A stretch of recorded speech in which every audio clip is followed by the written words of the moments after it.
Sana is magaan sa kalooban niya yung amo na yon.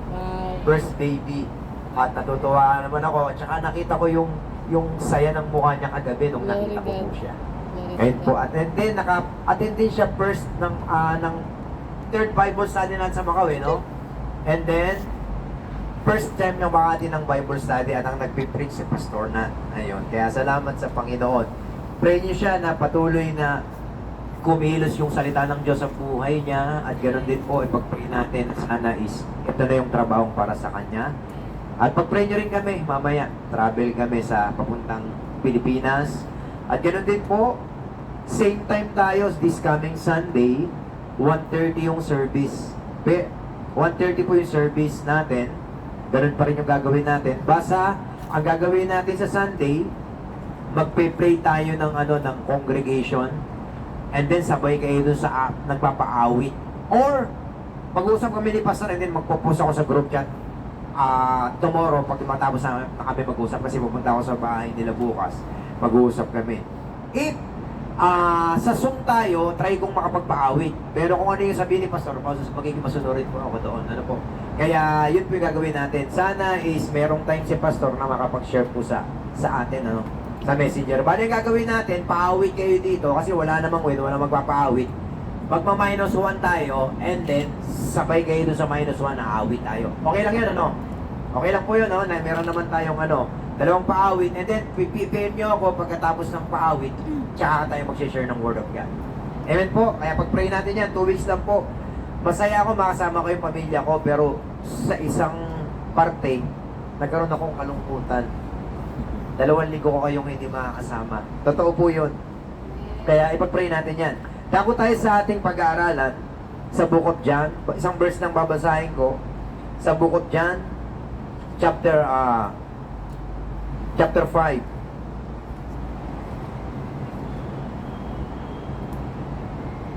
Book of John, chapter 5, verse number 13. Yun.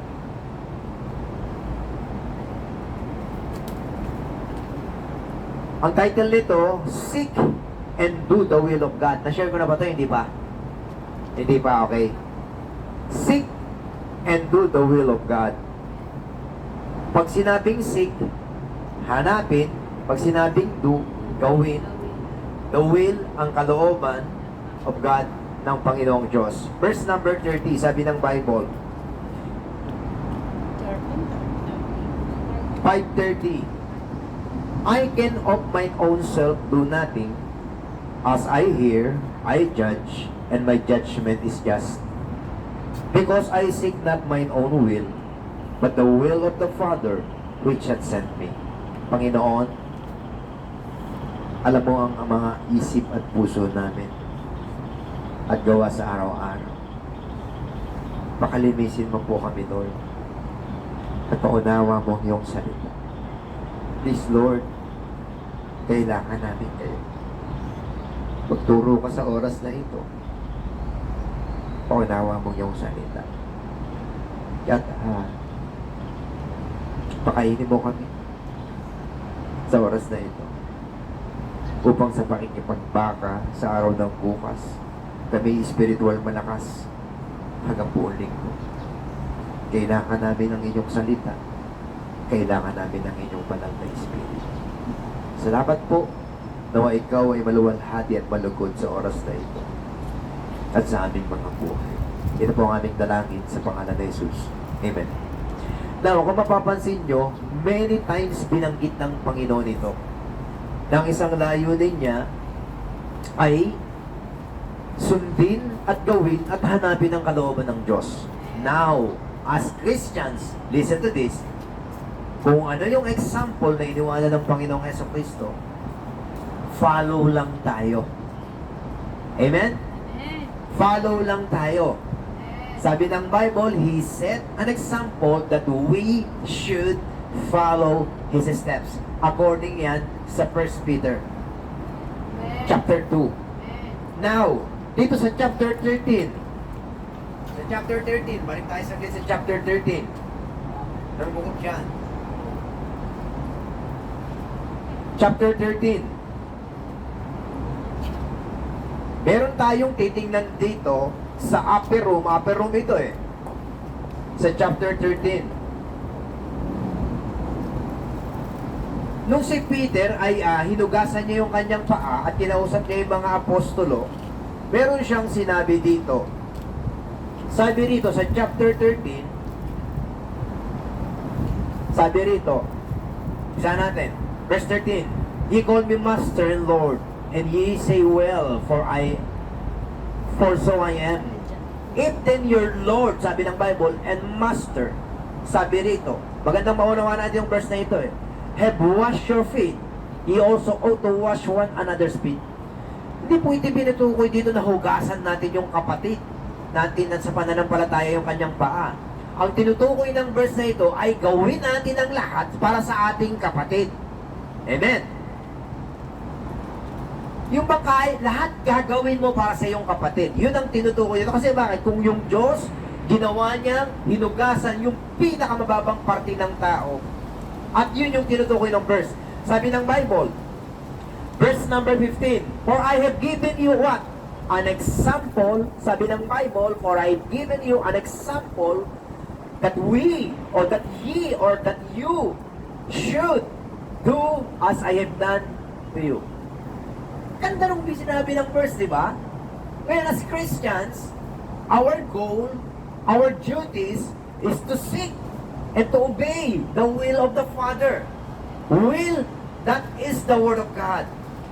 Ang kalooban ng Diyos ay ang salita ng Diyos, at ang salita ng Diyos ay ang kalooban ng Diyos. Now, balik tayo sa John chapter 5. Balik sa John chapter 5. Verse number 19. Verse number 19 ng Book of John. Hindi tayo alis sa Book of John. Verse number 19. Sabi ng Bible, Then answered Jesus and said unto them, Verily, verily, I say unto you, the Son can do nothing of himself. Ang gandang mensahe nito sa bawat sa atin. Ibig sabihin, yung anak ng Diyos walang magawa para sa kanyang sarili. Anong tinutukoy nito? Kasi kontrolado siya ng Ama. As Christians, ganun din tayo. Wala tayong dapat gagawin, magawa sa ating sarili. Anong tinutukoy nito? Hindi dapat natin pamungunahan yung Diyos. Ang mensahe nito, dalawa lang. Yung susunod sa kalooban ng Diyos at hindi susunod sa kalooban ng Diyos. Sa scripture natin kukunin yung no? Yung mensahe natin, dalawa lang. What will happen if we do God's will? Pangalawa, what will happen if we not do the will of God? Amen. Ganito lang yan. So, simpleng illustration lang yan. Pag hindi natin sinunod si Amo, anong mga pala natin? Amen. And I thank God, hindi nagte-terminate ang Diyos. Pero, meron siyang parusa. Amen? O ngayon, sabi rito, verse number 19. Verily, verily, I say unto you, the Son can do nothing of himself, but what he seeth, sabi ng Bible, the Father do, for what things soever he doeth, this also doeth the Son likewise. Ibig sabihin, sa Old Testament, may gawa ang Diyos na nasa langit. At ganoon din, sa New Testament, may gawa rin Diyos na Ama na nasa langit. At kung ano yung ginagawa ng Panginoong Jesucristo, yan ang Panginoong Diyos Ama, yun din yung ginagawa ng Panginoong Diyos na nasa langit, ng Panginoong Jesucristo. Ano tinutukoy nito? Hindi siya gumagawa ng hakbang ng pansarili. At yan yung tatandaan natin. Kasi bakit? Pag gumawa tayo ng desisyon na pang sarili lang natin, baka mapahamak tayo. There is a way that seemeth right unto a man, but the end thereof is the way of what? The way of destruction or the way of death. Akala natin, teka, parang tama ito pero mali pala. Paano natin mali? Pag nangyari na. Kaya mag-iingat. Pagpaplano, pray. Pag magdidesisyon, mag-pray. Kasi bakit? Kung yung apostolo, mamimili ang Panginoong Jesucristo, magdamag siyang nag-pray para piliin itong 12 apostolo. Amen?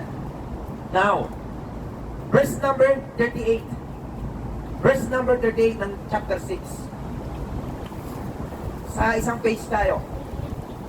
Sabi niya, sa verse number 38, chapter 6. Sige, basahin nyo. Sabay-sabay.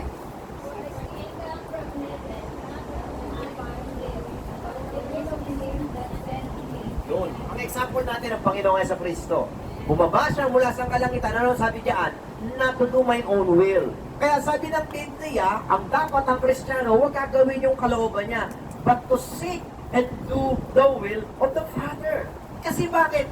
He knows everything. Sabi nga ng Bible, for I know the thoughts that I think toward you. Ibig sabihin, alam ng Diyos yung plano, yung kaisipan na ito, na gagawin niya sa iyo. Think of what? Sabi ng Bible, for I know the thoughts that I think toward you, say the Lord, thoughts of peace. Pagka ang Diyos ang humakbang, sigurado yun para sa kapayapaan natin. Verse number 49 ng chapter 12. Verse number 49 ng chapter 12. Andiyan na kayo lahat? Okay. Sabi dito ng Bible, basahin nyo. I have not spoken myself, but the Father who is in me, he gave me a commandment, what I should say, what I should speak. Yung mga anak, di ba? Binigyan siya ng kautusan, ulitin ko lang, sabi dito ng Bible, chapter ano yun, 12 yun no? Wait, masalot pala ako. Ano ba yun? Chapter 12 ng John. Sabi rito ng Book of John, chapter 12, verse number 49, sabi rin ng Bible, For I have not spoken of myself, but the Father which sent me, He gave me a commandment what I should say and what I should speak. Ibig sabihin, lahat ng sinasabi niya, lahat ng sinasalita niya, galing ito sa Ama. O ito, maganda itong pangihikayat sa atin. Dapat ang buhay natin, katulad ng ginawa ng buhay ng Panginoon. Nag-iwan siya ng halimbawa, ang layunin natin, sundan lang ito kung ano yung dinaanan niya. Remember yung apostles, sabihin na iyang si Peter, ayaw niya paugasan pa niya, Lord, hindi paugasan pa ako. Wala kang parte sa akin. O sabi niya, hugasan niyo yung pa ako, pati kamay ko, pati ulo ko, paa mo okay na. Okay, sabi ng Panginoon, sabi niya, ginawa ko ito bilang isang master, pag sinabing master teacher, upang magbigay ng halimbawa sa inyo na ganito rin yung gagawin nyo. And I thank God, itong apostles, ginawa ditong bagay na ito. Now, as a Christian, alam nyo, sa henerasyon ng Kristiyano ngayon, naku po, malayong malayo ang Kristiyano ngayon sa Kristiyano dati. Masakit man sabihin ito, pero talagang ito yung katotohanan. Now, kaya balik tayo sa salita ng Diyos. Amen? Marami pang example dito no? Na about sa paggawa ng kalooban ng Diyos. Ngayon, punta tayo dito sa Romans. Siguro ito lang, isang verse na lang dito sa Romans, and then babalik ako sa John chapter 5. Romans chapter 12, verse number 1 and verse number 2. Napakaganda nito. Isa-isayin natin itong verse na ito. Itong palalig na palalig.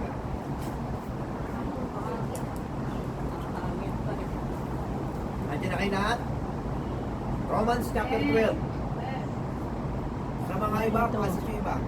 Romans chapter 12, verse number 1 and verse number 2. Ganito ang pagkakasabi ng Biblia.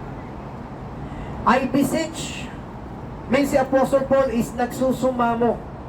Amen? I beseech you, therefore, brethren, by the mercies of God. Sabi rito ng Bible, that ye present your bodies. Tinutukoy dito itong katawan natin. Sabi ng Bible, a living sacrifice. Kaya itong katawan natin, isacrifice natin sa Diyos. Yung ating oras, yung ating panahon, dapat laging meron. And I thank God, rest day ngayon. At ngayon, nandito tayo nakikinig. Sabi ng Bible, itong katawan na ito, itong ihain mo. Ito yung ihandog mo. Sabi ng Bible. At sabi nito ng Bible, holy, acceptable unto God, which is your reasonable service. Ay, itong katawan na ito, ihain natin sa Diyos. Sabi ng Bible, banal, katanggap-tanggap sa Diyos. At sabi ng Bible, which is your reasonable service. Ito yung karampatan nating pagsamba sa Panginoong Diyos na sa langit. Verse number 2. And be not conformed to this world. Maraming offer ang mundo ngayon. Huwag kang aayon sa gawa ng mundo. Sabi ng Bible, huwag kang aayon sa gawa. Ano yun? Huwag kang aayon sa gawa ng mundo. But be transformed by the renewing of your mind. Magkaroon tayo ng mga, sabi rito ng, pagbabagong anyo, sabi rito, sa pamamagitan ng ano, ng pagbabago ng kaisipan. That ye may, sabi ng Bible, prove, papatunayan mo, what is that good, kung ano yung mabuti, and acceptable, and perfect will of God. Kaya tatandaan natin, ang mundo maraming offer. Dapat hindi tayo sumasabay sa mundo as Christians. Amen? Number 1. Dalawa lang ito. Ano?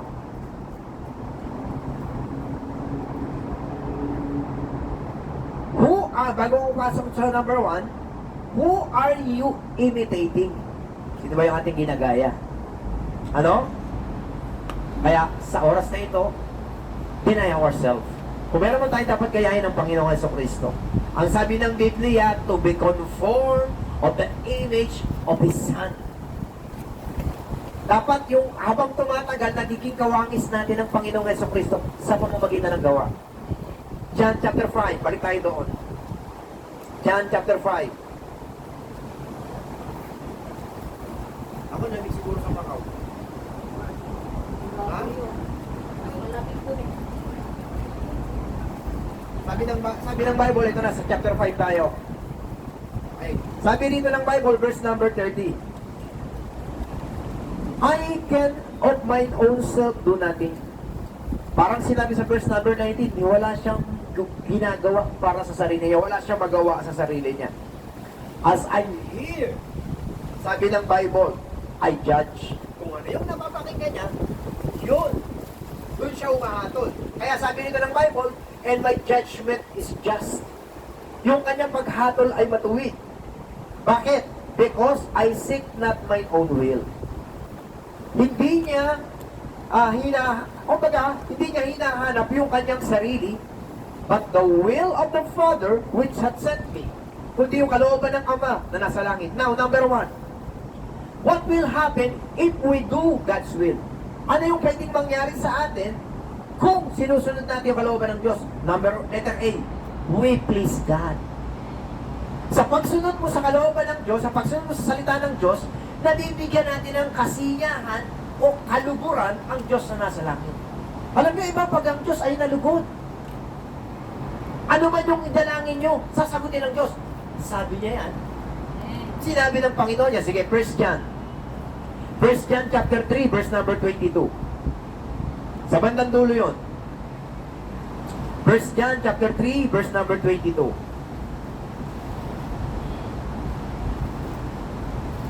Narinig nyo ba ako kahit ako lumay? Malakas no? Bakit mo na lumay? Diyan kaya, dinig nila ako sa live. Ha? Sige, magmamay na ako.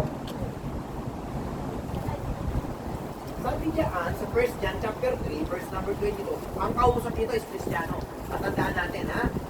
Sa 1 John ang kausap, sa epistle, ang talatang dyan, karamihan, sa Kristiyano. Verse number 22 ng 1 John chapter 3. Andiyan na kayo lahat?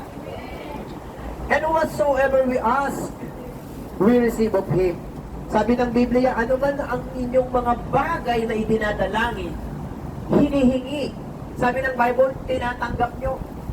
At sabi dito ng Bible, bakit tinatanggap kaya? Sabi ng Bible, why? Because we keep His commandments.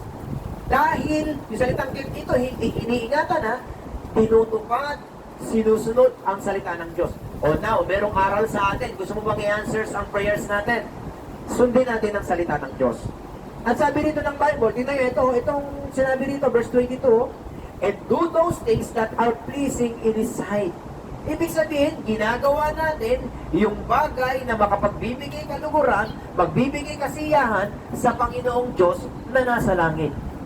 Now, ano ang mensahe ngayon sa atin? Ang mensahe sa atin, upang sagutin ang panalangin natin, sundin natin at gawin ang salita ng Diyos at kalooban ng Diyos. Ulitin ko, we please God if we obey His commandment and His will. Pangalawa, we show our proof of love to God. Ibig sabihin, sa pagsunod mo ng kalooban niya, sa pagsunod mo ng salita ng Diyos, ipinakikita mo yung patunay na ikaw talaga ay nagmamahal sa Diyos. Amen? John chapter 14. John chapter 14. O, ang kausap dito, yung believers. Okay? Sa John chapter 14. Ito yung kanyang pamaalam.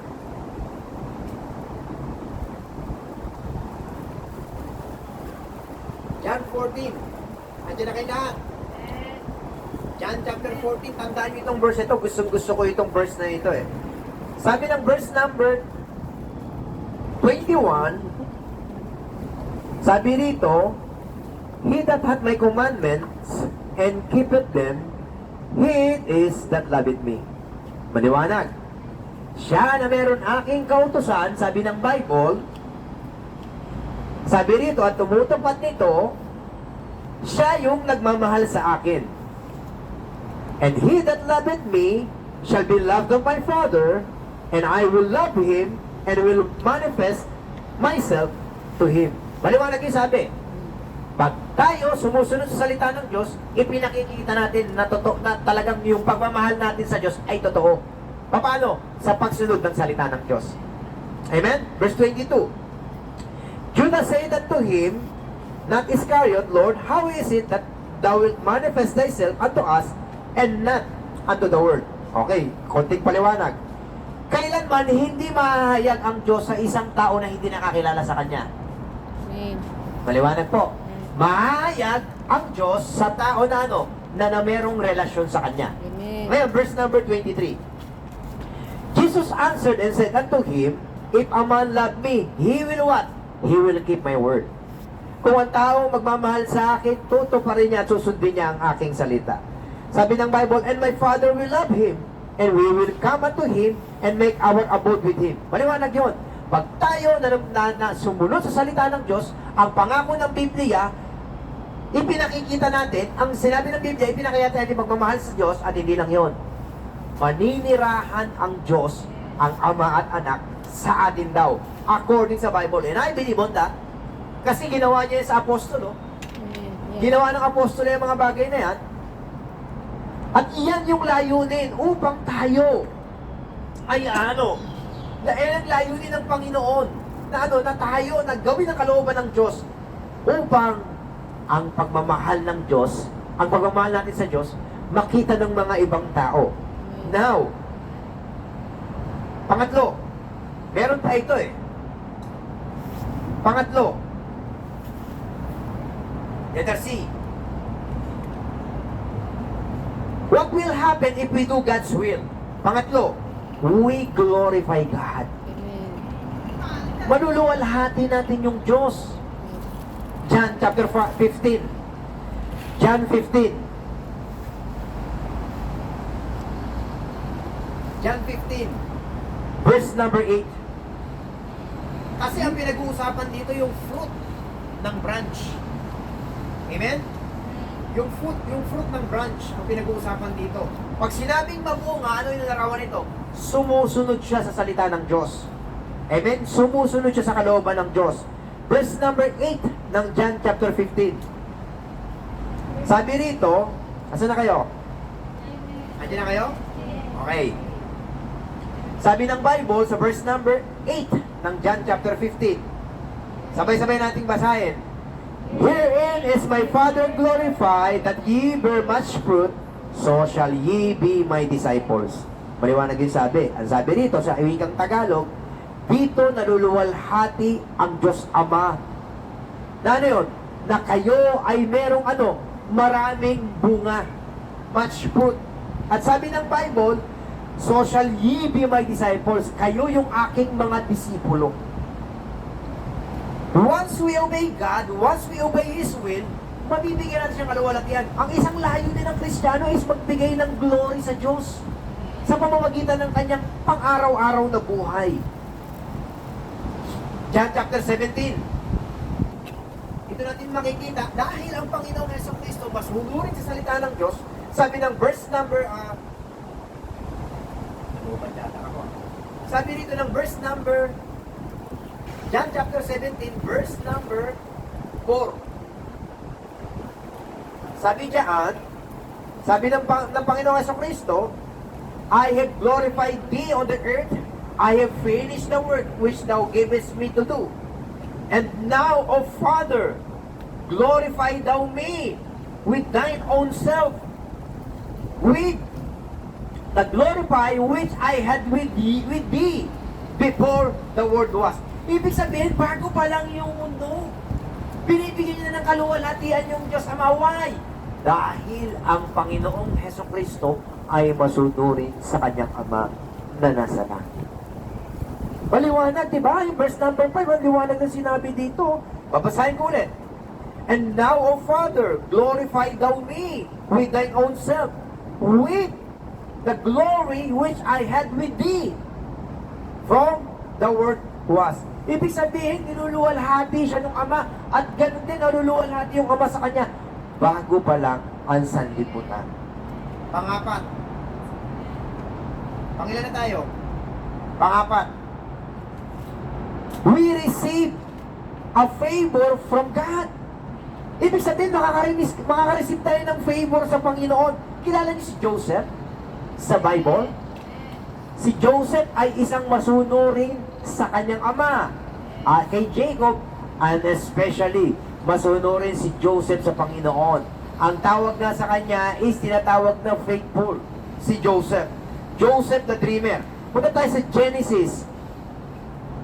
Genesis chapter 39, verse number 4 and verse number 21.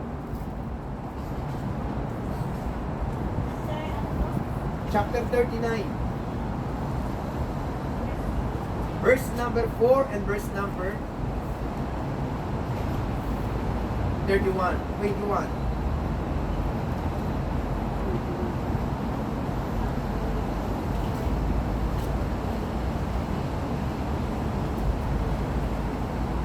Okay. Tignan ko hinahanap ko lang Bible eh. Yan. Sabi dito ng Biblia, sa verse number 4, sabi dito ng Bible, and Joseph found grace in his sight. Tinutukoy dito yung kanyang amo, and served him, and he made him overseer over his house, and all that he put into his hand. Ibig sabihin, dito pa lang makikita natin kay Joseph na meron siyang favor sa kanyang amo at hindi lang yun sa Panginoong Diyos na nasa langit. Verse number 2, sabi dito, and the Lord was with Joseph, and he was a prosperous man, and he was in the house of his master, the Egyptian. Sino raw ang sumasa kanya? Panginoon. Verse number 21 ng chapter 39. But the Lord was with Joseph, sabi ng Bible, and showed him mercy, and gave him what? Favor in the sight of the keepers of the prison. Alam niyo po, pag tayo'y masunurin sa salita ng Diyos, meron kang favor. Pag naging maawain ka, pag lagi ka nasa katotohanan, kasi ang utos ng Diyos, maging maawain tayo. Ang utos ng Diyos, lagi tayo sa katotohanan. At sabi ng Bible, alam niyo po, meron tayong favor sa paningin ng Diyos, at meron tayong favor sa paningin ng tao. Naniniwala ba kayo doon? Nakita natin dito, meron siyang favor saan? Sa kanyang amo, meron siyang favor doon sa keepers of the prison. O ngayon, balik kayo tayo dito sa Proverbs. Proverbs chapter 3. Proverbs chapter 3.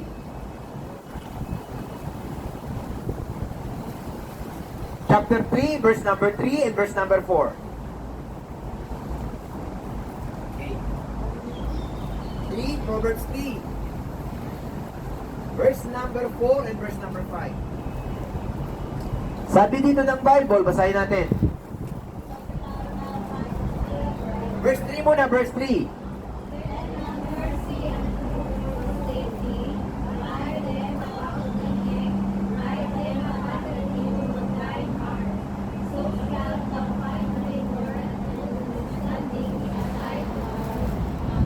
God, man. Maliwanag, di ba? Pag tayo raw naging maawain, laging nasa katotohanan, ang sabi ng Bible, sabi rito, let that mercy and truth proceed thee. Huwag natin kalimutan yung kaawaan at katotohanan. At sabi dito ng Bible, bind them about thy neck and write them upon the table of thine heart. Bakit natin kailangan itatali sa leeg ito? Upang kahit saan tayo magpunta, dala mo ang katotohanan, dala mo yung kaawaan ng Diyos. At sabi dito ng Bible, verse number 4, ito yung promise, so shalt thou find favor, makasusumbong ka ng lingap o pabor, and good understanding. Alam niyo po, yung understanding lang masumbungan natin, napakaganda nun. Sabi dito, good understanding in the sight of God and man. O now, pag ginawa natin ang kalooban ng Diyos, masusumbungan natin yung favor. Ano po? Panglima.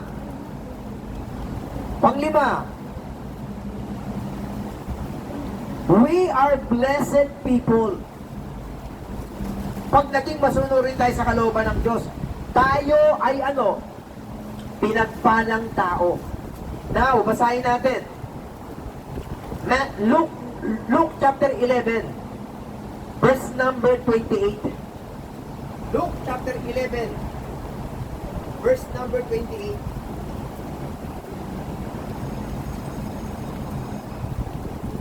Luke chapter 11, verse number 28.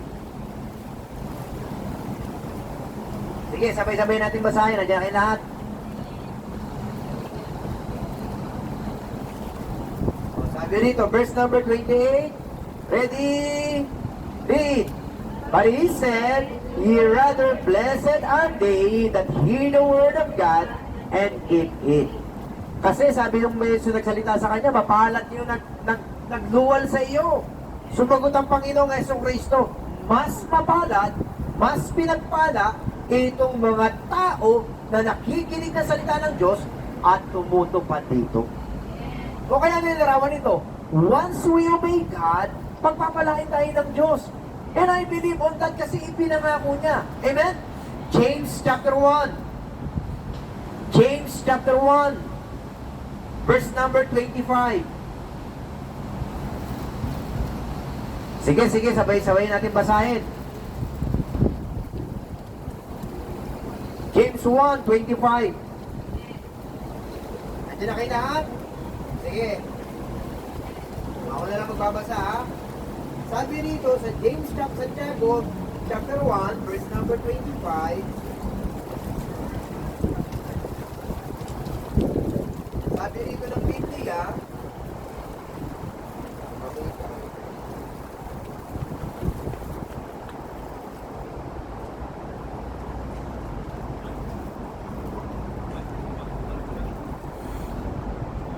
ito po.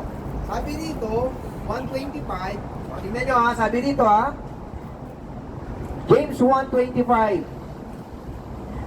But whoso looketh into the perfect law of liberty, ito yung nakamasid, nakatingin lagi sa salita ng Diyos. Ito yung perfect law of liberty. And continueth therein, yung mga nagpapatuloy dito, he being not a forgetful hearer, hindi nakalilimot ng kanyang pinakikinggan na salita ng Diyos. Sabi ng Bible, but a doer of the work. Ibig sabihin, tagatupad na ito, tagagawa ito ng salita ng Diyos. Sabay-sabay, this man shall be blessed in his deed. Ibig sabihin, itong taong ito, pagpapalain yung kanyang mga ginagawa. Remember si Joseph? Lahat ng hinawakan niya sa bahay ng amo niya, pinagpala ng Diyos. Kasi bakit? Because si Joseph is a faithful man. Masunurin siya sa Panginoon. Now, yan yung mga pangako. Ano yung mga pangako? We please God, we glorify God, we show our fruit of love to God, we receive a favor from God, at hindi lang yun, we are blessed people. We are blessed people. Kaya sana sa oras na ito, what will happen if we do God's will? Yan ang mangyayari sa atin. Mabibigyan natin kasiyahan ng Diyos, mapapakita natin yung tunay na pagmamahal natin sa Diyos, yung pruweba ng pagmamahal sa Diyos, maluluwalhati ang Diyos, tatanggapin natin yung favor mula sa Diyos, at hindi lang yun, tayo ay pagpapalain ng Diyos. Eto na. Pangalawa, number 2, what will happen if we not do the will of God. Ano ba yung pwedeng mangyari sa atin pag hindi natin nasunod yung Diyos na nasa langit? Kristiyano pinag-uusapan dito. The people around us is perish. Pwedeng mapahamak yung mga taong nakapalibot sa atin because of our stubbornness. Dahil sa katigasan ng ating mga ulo. Punta tayo sa Jonah. Jonah chapter 1. Sa Jonah chapter 1. Jonah, magkatabihan, tsaka Micah.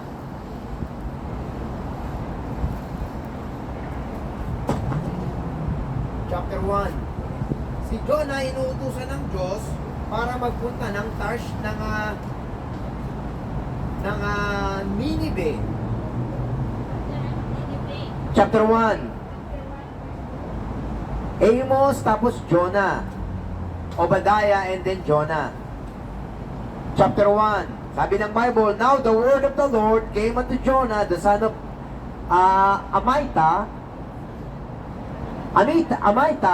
Amittai, saying, arise, go to Nineveh, that great city, and cry against it, for their wickedness is come up before me. Yung salitang cry dito, mangaral ng salita ng Diyos. Ipangaral ang Panginoong Diyos sa kanila. Ipangaral ang pagsisisi. Verse 3, but Jonah rose up to flee unto Tarshish from the presence of the Lord, and went down to Joppa, and he found a ship going to Tarshish. So he paid the fare thereof, and went down into it to go with them unto Tarshish from the presence of the Lord. Hindi sinunod ng Panginoon. Alam niyo po yung nangyari sa istorya na ito, nangyari dito, sa verse number, kasi mahaba yung mapasahin ko eh. Verse number 7. Teka lang ha. Ito, verse number 4. But the Lord sent out a great wind into the sea, and there was a mighty tempest in the sea, so that the ship, sabi ng Bible, was like to be broken.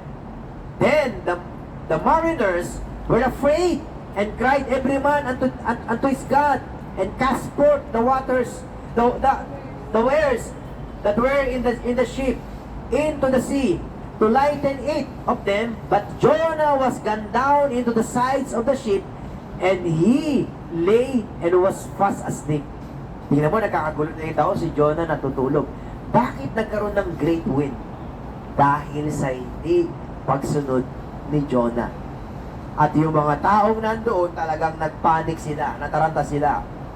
And so the shipmaster come to him and said unto him, what meanest thou, O sleeper? Arise, call upon thy God.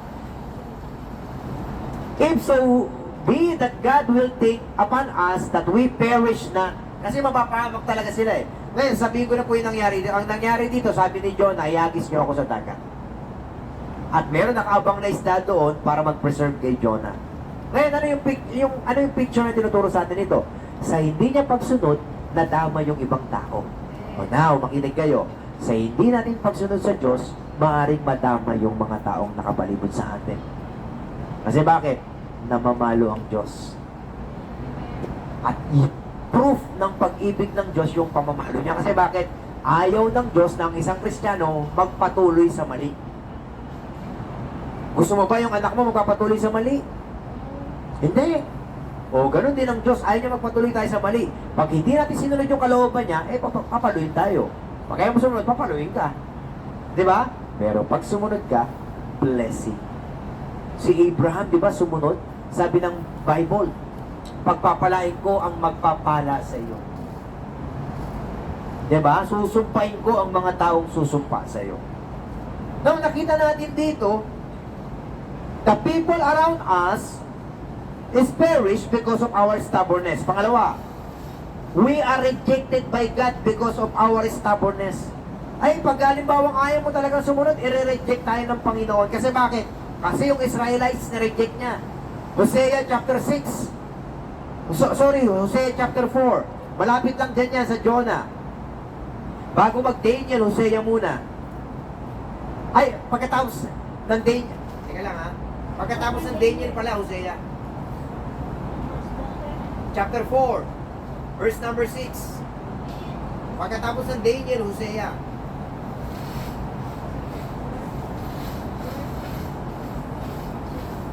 Wala nga.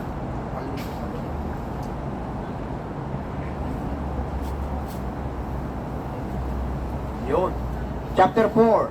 Sabi ng Bible, verse 6, My people are destroyed for lack of knowledge. Ano yung knowledge na tinutukoy dito? That's the Word of God. Wala silang knowledge, kaya sabi ng Bible, kasi bakit? Kaya sila napapahamak dahil wala silang knowledge. I will also reject thee. Sabi rito ng Bible, itatakwil ko sila. Sabi ng Bible, because thou hast rejected knowledge, tinakwil pala nila yung salita ng Diyos. I will also reject thee, that thou shalt be no praise to me, seeing thou hast forgotten the law of thy God. I will also forget thy children. O nakita mo, kinalimutan niya yung salita ng Diyos. At dahil kinalimutan niya yung salita ng Diyos, sabi ng Bible, sabi rito, ito yung banta, tingnan mo, pati yung anak niya, damay. Sabi rito, sabi diyan, no? Verse 6. Sabi rito, thou hast forgotten the law of thy God, I will also forget thy son. O kaya tatandaan nyo, pag naging masunurin tayo sa Panginoon, huwag kang mag-alala. Ang Diyos ang bahala sa iyong anak. Pero pag naging matigas ang ulo natin sa Panginoon, madadamay lahat sa atin. Kaya, ulitin ko, we are rejected by God because of our stubbornness. Pangatlo, we are against of God. Siyempre, dahil hindi mo sinusunod ang Diyos, laban tayo sa Diyos. Dalawa lang naman ang tao sa mundo. Ang sumusunod sa Diyos at ang hindi. Lakasan nyo, ang hindi sumusunod sa Diyos. 1 Samuel chapter 12, verse number 15. 1 Samuel. Kita sa 1 Samuel. Sa Old Testament po yan. 1 Samuel chapter 12.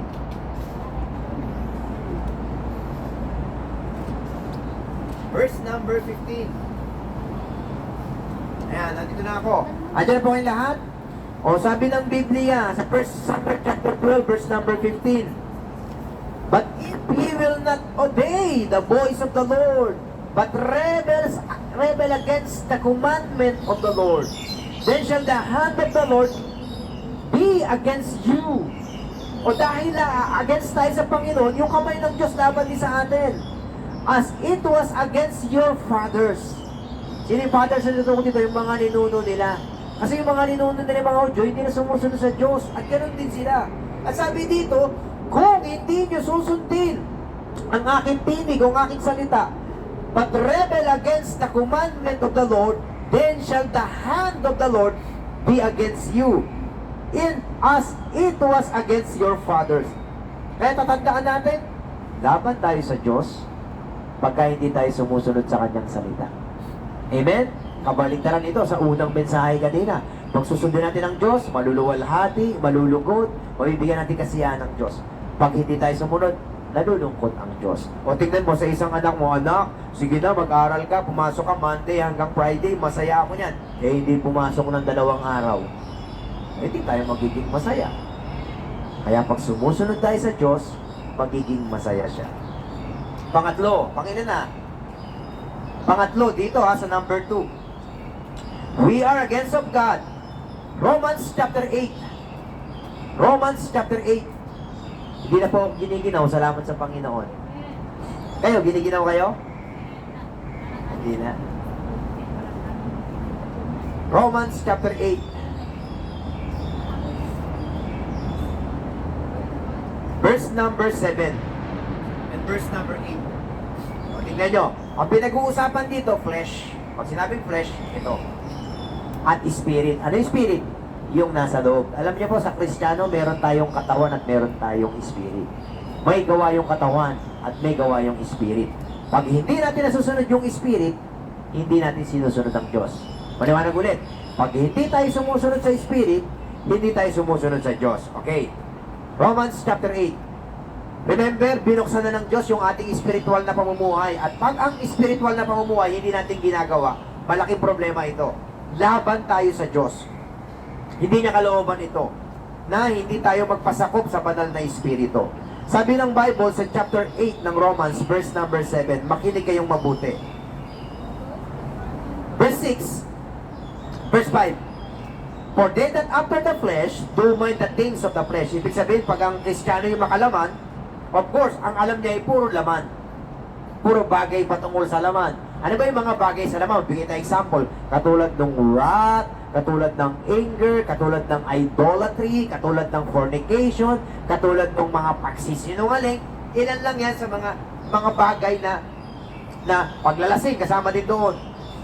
Sabi dito ng Bible, for they that are after the flesh do mind the things of the flesh, but they that after the Spirit, capital letter, it means tinutukoy dito, Espiritu ng Diyos, the things of the Spirit. Hindi tayo niligtas ng Diyos, hindi ka nakakilala sa Diyos upang gawin natin yung bagay na makalaman. Kaya ka niligtas ng Diyos upang gawin natin yung bagay na espiritual. Ano ba yung bagay na espiritual? Ito yung pagmamahal, ito yung kagalakan, ito yung kapayapaan, ito yung katotohanan, ito yung pagpipigil, ito yung pagtitiis, ito yung kagandahang loob, ito yung kabutihan, at ito yung tinatawag na katuwiran, means pagiging matuwid. Verse 6, for the be carnally minded is death. Ibig sabihin yung carnally, makalaman. Makalaman na isip. Sabi ng Bible is ano yun? Kamatayan. Kamatayan. But to be spiritually minded is life and peace. O tingnan niyo po, pag magdidesisyon tayo patungkol sa laman lagi, wala tayong kapayapaan. Pero pag patungkol sa spiritual, meron kang kapayapaan. Bakit? Dahil sinabi ng Bible. Verse number 7. Because the carnal mind is what? Enmity against God. Ang bagay na makalaman, laban ito sa Diyos. Ngayon, ilista nyo kung may mga notes kayo dyan, yung gawa ng laman, mababasa nyo yan sa Galatians chapter 5, verse number 19 hanggang verse number 21. Galatians 5, verse number 19 hanggang 21, yan yung gawa ng laman.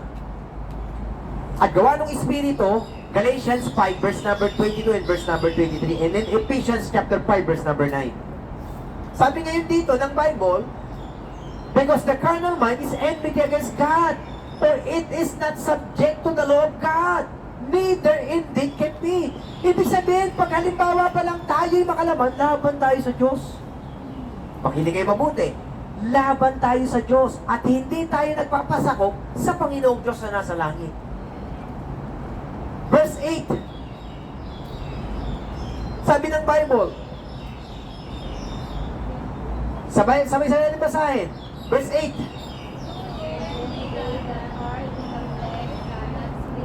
Oh, pag napapangunahan tayo ng laman, hindi mo mabibigyan ng kasiyahan yung Diyos.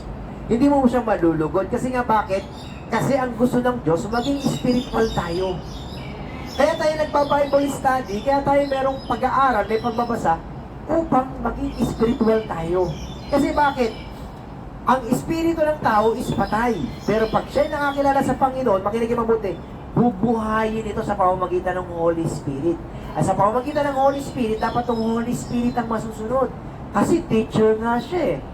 So kung mo nakakita, teacher, hindi mo sinusunod. Ano nangyari? Hindi nakapasa kasi bakit? Pambira, sabi ng teacher, magsulat, ayaw mong magsulat. Ano nangyari? Hindi nakikinig. Kaya alam niyo po, sa pananampalataya, maganda ang pakikinig.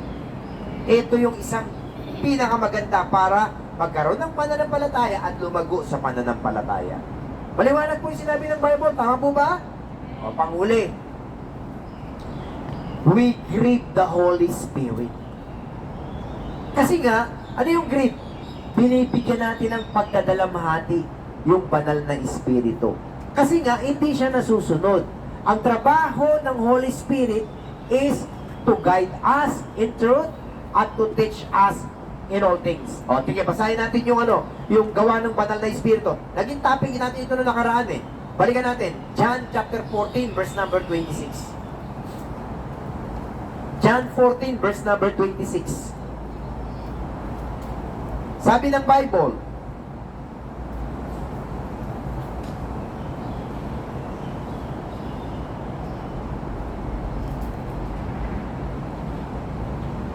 andiyan na kayo lahat.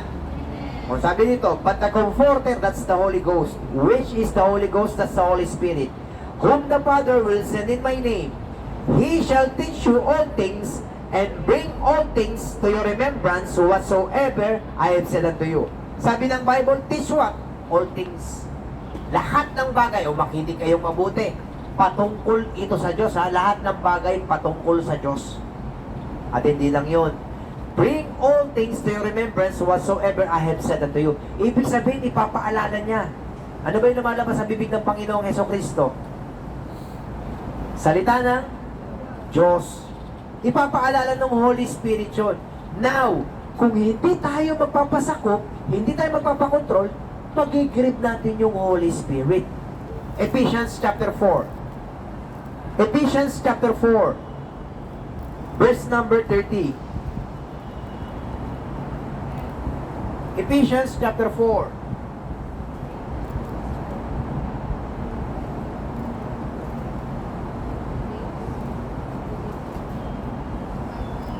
Ephesians chapter 4 verse number 30. Andiyan na kayo lahat? Sige.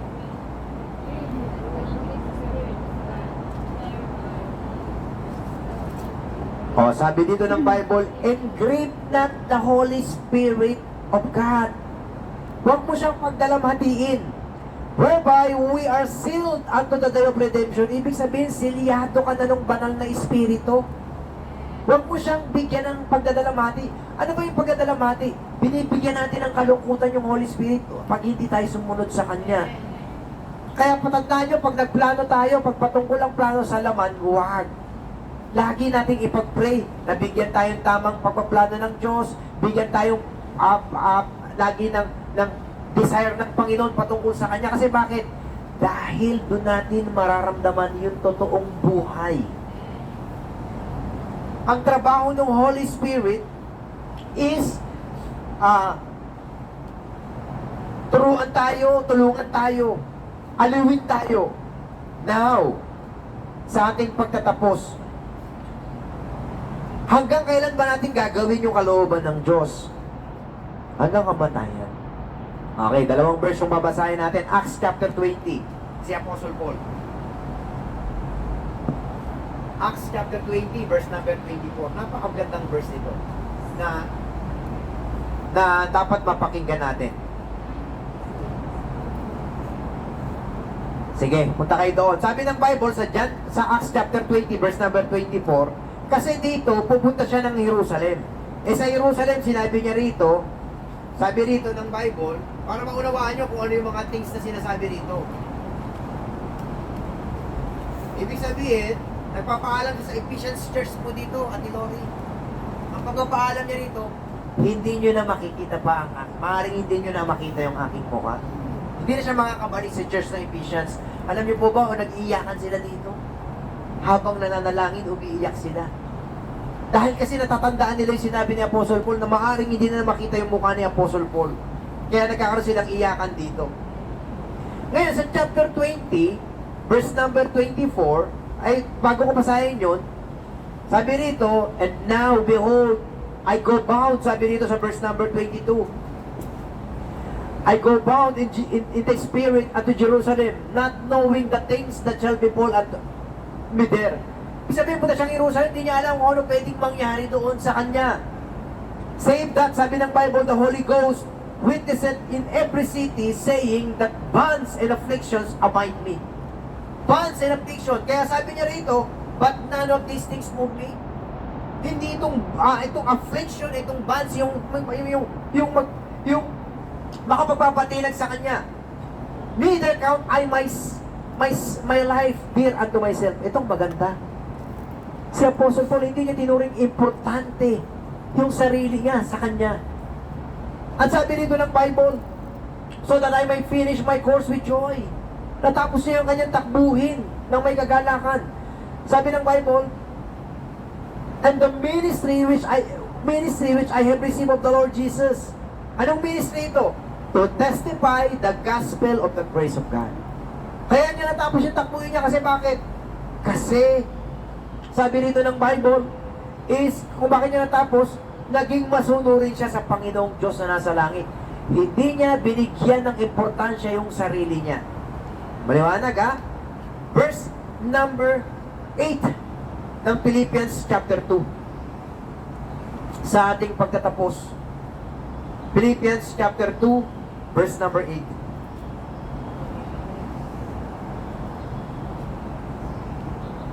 Pagkasunod lang yan. Verse 8. Makita natin. Ang Panginoong Hesus Kristo hanggang kamatayan ginawa yung kalooban ng Diyos. Verse number 7 and 8. Sabi rito, but made himself of no reputation. Ang tinutukoy dito ang Panginoong Diyos na nasa langit. Ang Panginoong Hesus Kristo. And took upon him the form of a servant. Ibig sabihin, hindi niya, inalisan niya ng dangal yung sarili niya o reputasyon.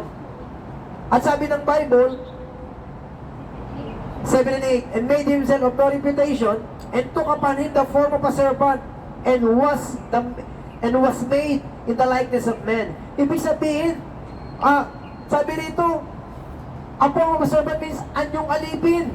Kasi isang karpintero ang Panginoong Jesucristo. And was made in the likeness of men, na katulad nating mga tao. Verse number 8, and being found in the fashion as a man, at dahil nasa anyo siyang tao, he humbled himself. Nagpakababa siya, and became obedient unto death. Naging masunurin siya sa kamatayan. At sabi ng Bible, even the death of the cross. Alam niyo po ba ang pinakamasarap na kamatayan? Yun nangyari sa cross.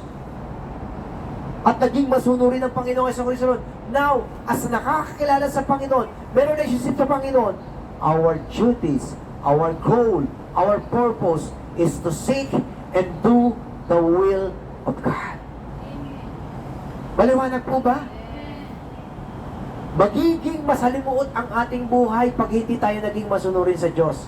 Pero, magiging maayos na maayos ang buhay natin pag tayo ay naging masunurin sa Diyos. Una, malulugod ang Diyos. Pangalawa, mapapakita natin yung pagmamahal sa Diyos. Pangatlo, maluluwalhati natin ang Diyos. Pang-apat, meron kang favor sa Panginoon. At panglima, meron tayong pagpapala sa Panginoon. Eh sana itong mensaheng ito maging aral po sa atin. Maliwanag po ba? Tayo tayong lahat. Manalangin tayo. Manalangin tayo. Tayo yumuko, manalangin. Dakilan naming Ama na nasa langit. Salamat po sapagkat kami sinaway mo na naman at tinuruan sa oras na ito. Tulungan mo, Lord, itong mga kapatid ko po dito sa Hong Kong na sa araw-araw ng aming buhay. Masunod namin ang inyong salita. Masunod namin ang inyong kalooban. At hanapin po namin ito. Lord, alam mo ang lahat sa buhay namin. Alam mo ang ginagawa namin sa araw-araw. Please, lagi mo po kaming dalhin sa inyong salita. And please, Lord, help us to grow sa inyong salita. Grow sa spiritual na bagay. And God, Holy Spirit, please, i-convict mo kami lagi. Control mo kami lagi. At lagi mo kami, Panginoon, gabayan at turuan sa iyong salita at sa mga spiritual na bagay. At Ama, sana itong napag-aralan namin ngayon maging baon namin sa araw-araw ng aming buhay. Lagi mong ipaalala ang iyong salita, ipakita ang kalooban mo upang ito po'y masunod namin.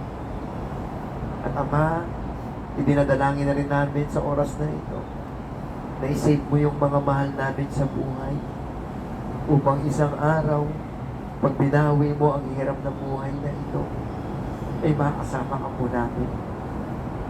Lord, please, have mercy po. Kailangan namin ang inyong habag, ang inyong biyaya, at lalo na ang aming mga pamilya.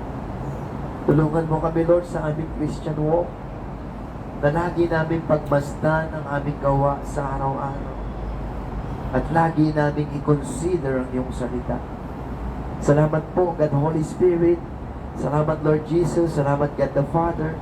Thank you sa inyong salita. Lagi mo kaming kausapin, turuan, at lagi pong payuhan. At lagi mo kaming palakasin sa araw-araw ng aming buhay. Ito po ang aming dalangin ng may papurit pa salamat sa pangalan ni Jesus na aming Panginoon. Amen and amen and amen. Awit tayo. Kapela na lang. May the Lord find us faithful. Awitin natin. Okay lang awit. Sige po. Awitan natin ang Panginoon. Alam niyo na tono nito? Okay, natutunan ko God has not given us the spirit of fear, but has given us the strength to obey. With power and sound mind, with love the unfailing cry, oh, be not ashamed of His way. May the Lord us faithful. May His word be our banner held high. May the Lord find us faithful every day, though we live, though we die. Say it, Sansa. No man that seeketh after things of this life is a soldier who passes the test. Be faithful, be working, be running, be serving, be searching His word for His best. May the Lord find us faithful. Amen. His word be our banner held high. May the Lord find us faithful every day, though we live, though we die. Living or dying, may honor be thine. From this wretched life you love and forgave. Our life that is on fire, the only our hearts desire. Be faithful from now to the grave. May the Lord find us faithful. May His word be our banner held high. May the Lord find us faithful every day, though we live, though we die. Amen. Tapos na po ang gawain. Kamayan po natin ang bawat isa. Salamat po, purihin ng Panginoong Diyos. Salamat, sis.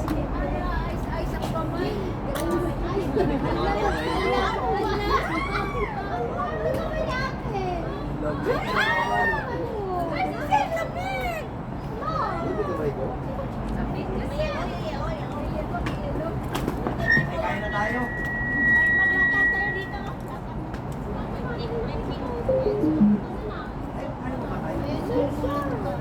Sino po? Sino umalis? Bakit? Kumuha ng tubig. Asan na siya? Oo. Asan na si Ate Lori?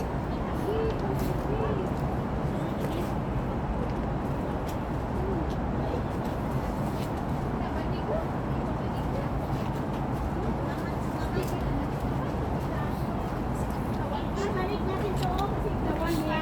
Yan, huwag na itong mainit. Mainit. Aalis na ako. Sabay kayo sa akin. Hindi mo mulan eh. Baka hindi na. Ano? Ano kung ano yung ano, hindi ako Kasama na kayo sa akin. Sige. Walang punsir eh. Ha? Yatak mo. Yatak mo. Balik.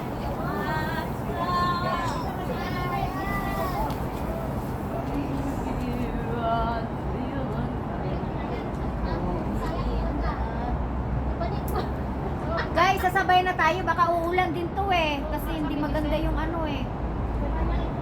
Oo. Kasi pag ganito nga, hindi na kami makapag-survey. Hindi na. Kasi ano na yan. Tanda, sangsang. Bumili na ako dito ngayon. Kaya sabay na nga daw kami, brother. Sabi ni brother. Sila labig lang dito lang kami. Sila mamaya. Marita sila. Oo, sige. Mainit yung ano, mainit yung... Pwede din na sabay. Thermal kasi ito eh. Pwede din na sabay. Oo, sige guys. Sige guys. Kain ka muna ga? Hindi kasi yung kaibigan ko Ay!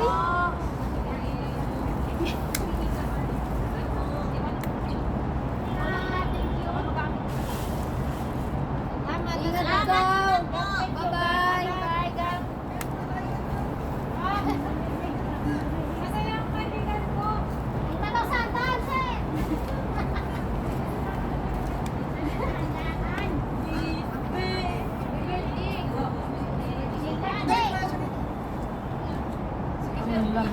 Guys, hindi ka mag-CR. Meron kami nga online na tawag. Masiyara ako. CR tayo. Sige, ingat ha, ingat ha. Pagbalik mo na lang dito, ha? Pagbalik ka, bye-bye. Wala pa naman eh. Grabe ang Ikaw na, kalang sunod ako lang. dito kasi mainit ang ano. Sapin.